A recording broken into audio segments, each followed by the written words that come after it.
हम बात करते हैं वन टू मैनी रिलेशनशिप के बारे में। तो बेसिकली रिलेशनशिप होता क्या है? Relationship is an association between two entities. तो रिलेशनशिप का यूज़ हम ईआर डायग्राम में यूज़ करते हैं। अब ईआर डायग्राम को बनाने से पहले हम यूज़र से उसकी रिक्वायरमेंट गैदर करते हैं, उसको एनालाइज करते हैं। फॉर एग्ज़ाम्पल, हमने यूज़र से उसकी रिक्वायरमेंट गैदर की और उसको एनालाइज करके लिखा, जैसे every employee works exactly for one department and a department can have many employees, new department need not have any employee. तो ये हमारे पास यूज़र की रिक्वायरमेंट है। अब इसको हमने कन्वर्ट करना है ईआर डायग्राम में। तो ईआर डायग्राम में कन्वर्ट करने से पहले बेसिकली इस स्टेटमेंट को हम समझते हैं ये क्या काम करेगी।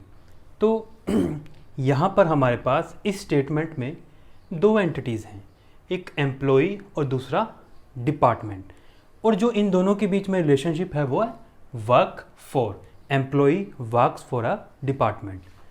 तो यहाँ पर ये हमारे पास है एक एंटिटी टाइप एम्प्लॉई और एंटिटी टाइप डिपार्टमेंट और रिलेशनशिप टाइप वर्क फॉर। अब एंटिटी टाइप और एंटिटी में क्या डिफरेंस है ये आपको मिल जाएगा चैनल की प्लेलिस्ट में, जिसका नाम है इंट्रोडक्शन टू ईआर मॉडल। तो चैनल को सब्सक्राइब करके प्लेलिस्ट में जाकर आप एंटिटी और एंटिटी टाइप के बीच में डिफरेंस देख सकते हैं।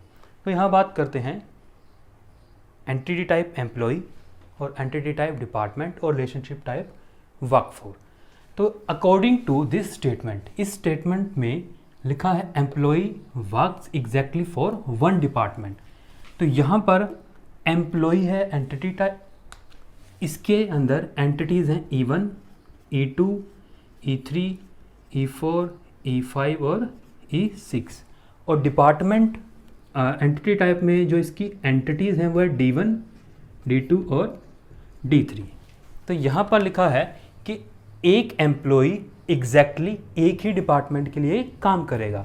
तो इसका मतलब है कि एक एम्प्लॉई इस रिलेशनशिप में एक ही डिपार्टमेंट के लिए काम कर सकता है। ठीक है। अब इसमें नेक्स्ट लाइन है, a department can have many employees. Means एक एम्प्लॉय तो एक ही डिपार्टमेंट के लिए काम करेगा, लेकिन एक डिपार्टमेंट एक से ज़्यादा एम्प्लॉय को रख सकता है। तो इसका मतलब यह हुआ एम्प्लॉय इस रिलेशनशिप में एक ही बार पार्टिसिपेट करेगा और डिपार्टमेंट इस रिलेशनशिप में एक से ज़्यादा पार्टिसिपेट कर सकता है। जैसे E1 डिपार्टमेंट D1 के लिए काम करता है, E2 भी डिपार्टमेंट D1 के लिए काम करेगा, E3 भी डिपार्टमेंट D1 के लिए काम करता है, और E4, E5 और E6 डिपार्टमेंट D2 के लिए काम करते हैं। ठीक है। तो इस स्टेटमेंट से हमें पता चला है कि एम्प्लॉई एंटिटी केवल एक ही रिलेशनशिप में पार्टिसिपेट करेगी और डिपार्टमेंट एंटिटी एक से ज़्यादा रिलेशनशिप में पार्टिसिपेट कर सकती है। तो यहाँ से इस स्टेटमेंट से हमें ये पता चल गया। तो अब इस डायग्राम से रिलेटेड हम कुछ टर्म्स को डिस्कस करते हैं। Number 1, degree of relationship. इसका मतलब है कि इस रिलेशनशिप में कितनी एंटिटी टाइप्स ने पार्टिसिपेट किया है। तो यहाँ पर हमारे पास पार्टिसिपेशन करने वाली एंटिटी टाइप हैं 2। तो इस रिलेशन की जो डिग्री हो गई वो कितनी हो गई? 2। ठीक है। अब नंबर 2 पर हम बात करते हैं cardinality ratio.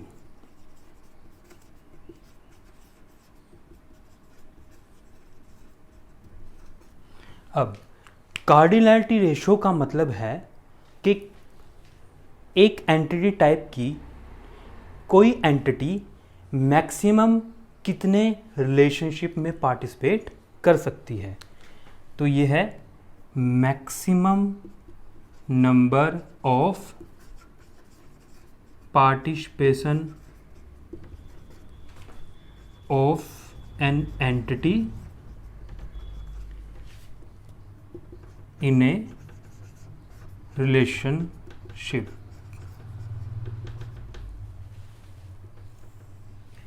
Maximum number of participation of an entity in A relationship. तो यहाँ पर एम्प्लॉय की जो एंटिटी है वो केवल एक ही रिलेशन में पार्टिसिपेट कर रहे हैं, मतलब इवन सिर्फ यहीं पर पार्टिसिपेट कर रही है, E2 सिर्फ यहाँ पर, E3 यहाँ पर, E4 यहाँ पर, E5 यहाँ पर और E6 यहाँ पर, मतलब वो एक ही बार रिलेशनशिप में पार्टिसिपेट कर रही हैं। तो यहाँ पर एम्प्लॉय एंटिटी टाइप की कार्डिनैलिटी रेशियो कितनी हो गई? 1। अब बात करते हैं डिपार्टमेंट एंटिटी टाइप की।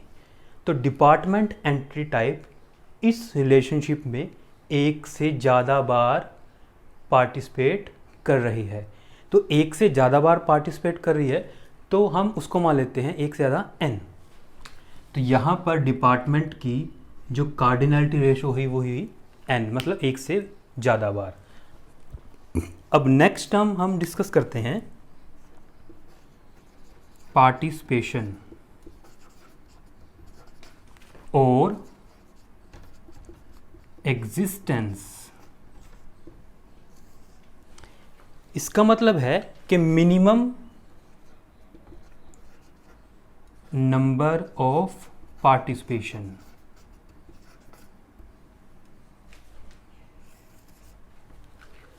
Minimum number of participation of an entity in a relationship. तो यहां पर एम्प्लॉय एंटिटी टाइप में इवन मैक्सिमम भी एक बार पार्टिसिपेट कर सकती है और मिनिमम भी एक बार। वो कैसे पता चला? इस रिक्वायरमेंट एनालिसिस से। तो यहाँ पर लिखा है employee work exactly for 1 department, maximum भी 1 और मिनिमम भी 1। तो इस स्टेटमेंट से हमें पता चलता है कि जो पार्टिसिपेशन है एम्प्लॉय की इसमें वो है 1। अब डिपार्टमेंट की पार्टिसिपेशन का कैसे पता चलेगा? यहाँ लिखा है a department can have many employee and new department need not have any employee. इस लाइन से हमें पता चलता है कि अगर कोई डिपार्टमेंट नया है तो उसमें कोई भी एम्प्लॉय नहीं हो सकता। तो इसकी मिनिमम पार्टिसिपेशन हो गई 0। तो ये तो बात होगी पार्टिसिपेशन की, ठीक है बात। तो cardinality ratio, maximum number of participation, और पार्टिसिपेशन का मतलब है minimum number of participation of entity. तो यहाँ पर जब हम ER डायग्राम बनाते हैं तो इस चीज़ को यूज़ नहीं करते। हम ER डायग्राम में सिंबल्स को यूज़ करते हैं। तो रेक्टेंगुलर बॉक्स हमारे पास यूज़ होता है एंटिटी टाइप के लिए। तो एक हो गई एम्प्लॉय एंटिटी टाइप और एक डिपार्टमेंट एंटिटी टाइप। और रिलेशनशिप को हम डिनोट करते हैं डायमंड शेप से, जो कि है वर्क्स फॉर। तो यहां पर अब इस रिप्रेजेंटेशन में हम कार्डिनैलिटी रेशियो को लिखेंगे और पार्टिसिपेशन या एग्जिस्टेंस। तो एम्प्लॉय की कार्डिनैलिटी यहाँ पर है 1 और डिपार्टमेंट की है n। लेकिन जब इस नोटेशन में हम ER डायग्राम बनाते हैं तो जो इस साइड की कार्डिनैलिटी है वो आएगी यहाँ पर और इस साइड की कार्डिनैलिटी आएगी यहाँ पर। अब ऐसे लिखने का क्या मतलब हुआ? इसका मतलब हुआ कि 1 department can have many number of employees but an employee can have only 1 department. तो इसको लिखने का ये मतलब हुआ। तो अब ये तो बात होगी कार्डिनैलिटी की। अब यहाँ पर बात आती है पार्टिसिपेशन या एग्जिस्टेंस। पार्टिसिपेशन की बात तो हमने कर ली कि मिनिमम नंबर ऑफ पार्टिसिपेशन, लेकिन एग्जिस्टेंस का क्या मतलब है?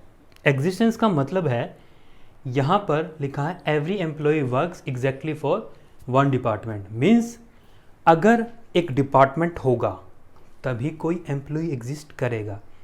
अगर कोई डिपार्टमेंट नहीं है तो एम्प्लॉय एग्जिस्ट नहीं कर सकता। तो यहाँ पर एम्प्लॉय की पार्टिसिपेशन या एग्जिस्टेंट है कंप्लीट।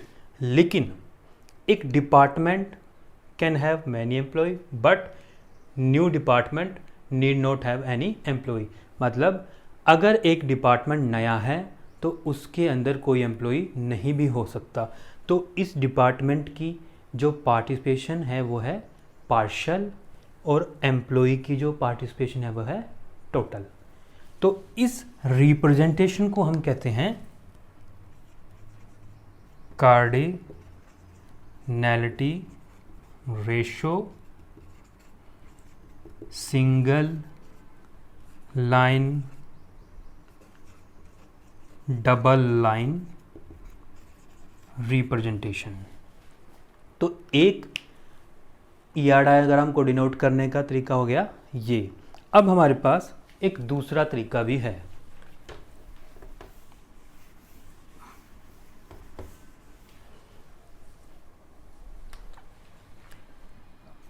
एंटिटी और रिलेशनशिप एज इट इज ही रहेंगे। Employee department works for. अब इस रिप्रेजेंटेशन को हम कहते हैं मिन मैक्स रिप्रेजेंटेशन। मतलब minimum number of participation and maximum number of participation.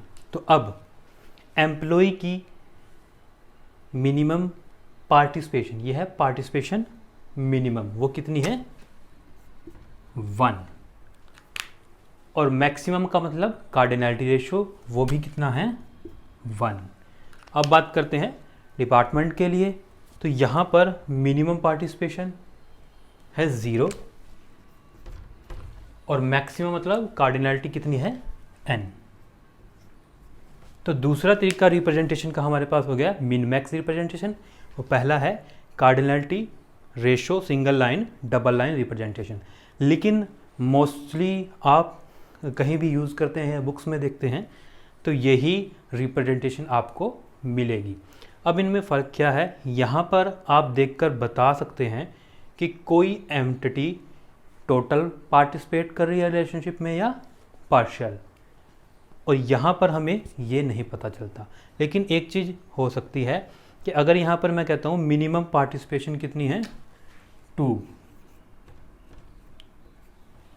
तो इस मिनिमम रिप्रेजेंटेशन को अगर वो 1 से ज़्यादा हैं तो उसको हम रिप्रेजेंट कर सकते हैं इस मिन मैक्स में, इसमें नहीं। तो ये हमारे पास टोटल डिस्क्रिप्शन थी 1 to many रिलेशनशिप के बारे में। तो गाइज़, अगर आपको ये वीडियो पसंद है तो आप इसको लाइक करें, चैनल को सब्सक्राइब करें और बेल आइकन को दबाएं ताकि मुझे भी मोटिवेशन मिले नेक्स्ट वीडियोज़ को बनाने के लिए। धन्यवाद।